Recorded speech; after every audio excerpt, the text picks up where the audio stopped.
Virus లాంటిది వచ్చి పైన తలనెత్త రావటం అలాంటివి వస్తాయి ఏ విత్తనానికైనా. కానీ ఈ సింజంటా విత్తనానికి వచ్చేప్పటికి ఇంతవరకు ఏ ప్రాబ్లం లేదు. ఈ తల మీద వచ్చే బాగానే ఉంది. ఎక్కడ కూడా అన్ని పిలకలు వచ్చి చేనంతా కూడా బాగానే ఉంది. ఇప్పుడు వరకు అయితే ఏ ప్రాబ్లం లేదు. ఏరే విత్తనాలు వేస్తే ఇలా పిలకలు రావు. దీనికి వచ్చేప్పటికి పిలకలు వచ్చి మనం దిగుబడి బాగా వస్తుంది కోసుకుంటే.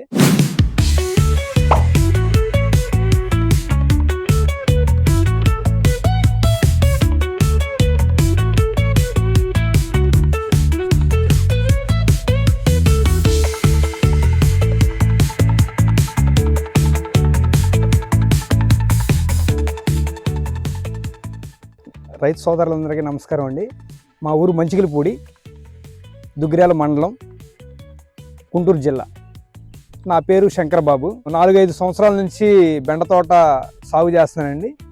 అయితే ఈ సంవత్సరం వచ్చేపాటికి దీవా విత్తనం వేశాను. మామూలుగా అయితే ఈ 4-5 సంవత్సరాల నుంచి బెండ విత్తనాలు వేయటం మూలాన విత్తనాలు పెట్టిన తర్వాత కోసాన్ తెగులు వచ్చి మొక్క మొలిగించిన తర్వాత చచ్చిపోతూ ఉంటాయి.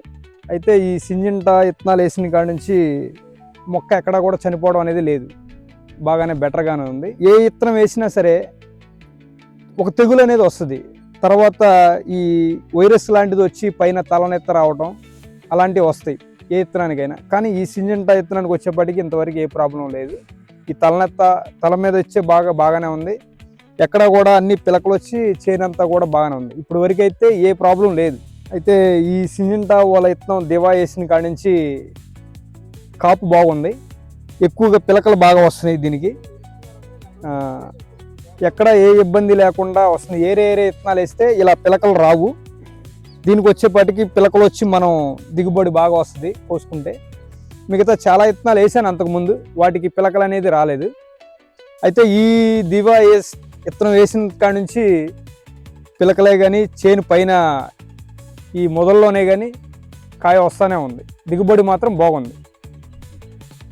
రైతులు ఈ సింజంటా దీవా విత్తనం వేసుకోవటం మూలాన బెటరే, కాపు బాగా దిగుబడి బాగుంటుంది.